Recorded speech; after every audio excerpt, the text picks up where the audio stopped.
Hola, somos Gabriela Ruiz y Camila Tonusco de décimo B y hoy les vamos a explicar el teorema 4.4.1. Antes de explicar el teorema, debemos entender tres conceptos claves que son lo que es un trapezoide, lo que es un trapezoide isósceles y qué es la altura en el contexto de un trapezoide. Un trapezoide es un cuadrilátero con exactamente dos lados paralelos.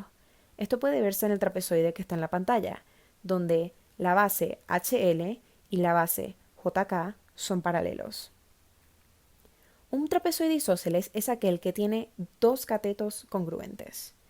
Esto también lo podemos ver en el trapezoide en la pantalla, que el cateto RB y el cateto ST son congruentes.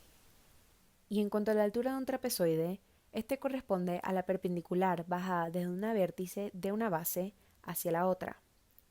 Y ahora, sabiendo estos conceptos, podemos leer el teorema 4.4.1, que dice que los ángulos de la base de un trapezoide isósceles son congruentes. Vamos entonces a demostrar este teorema. Comenzamos con la definición de un trapezoide isósceles, que tienen sus dos catetos congruentes, como lo es RV con ST, y sus dos bases son paralelas, como lo vemos en el dado.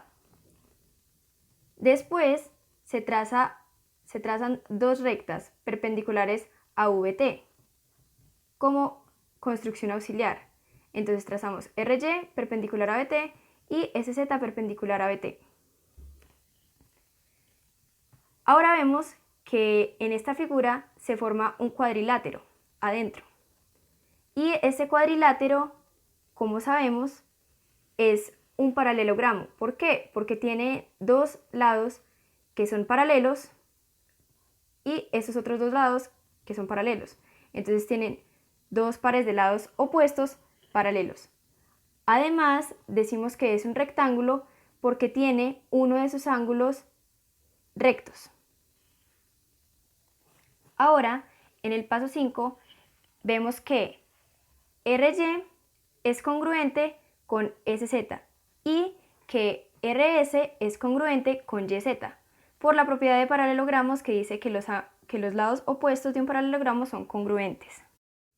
Ahora en el paso 6 vemos que los triángulos RVY y SZT son triángulos rectángulos por definición de triángulo rectángulo.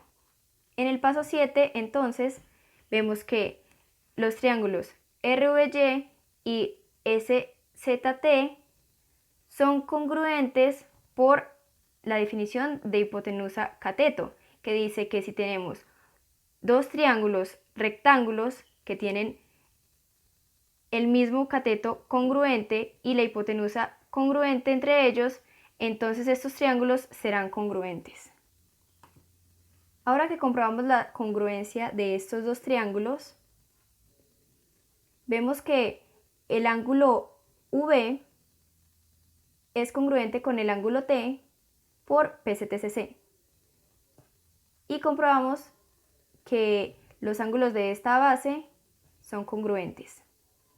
Además, también por PCTCC tenemos que el ángulo BRY es congruente con el ángulo ZST. Entonces ahora para demostrar que el ángulo R va a ser congruente con el ángulo S, vamos al paso 9. Y tenemos que la medida del ángulo R, que es este ángulo de acá, va a medir la medida del ángulo BRY más 90 grados, que como pudimos ver, este cuadrilátero es un rectángulo y todos sus ángulos internos van a medir 90 grados. Esto por ángulo de adición. Luego pasamos al paso 10, en el cual hacemos una sustitución del ángulo VRY por el ángulo ZST.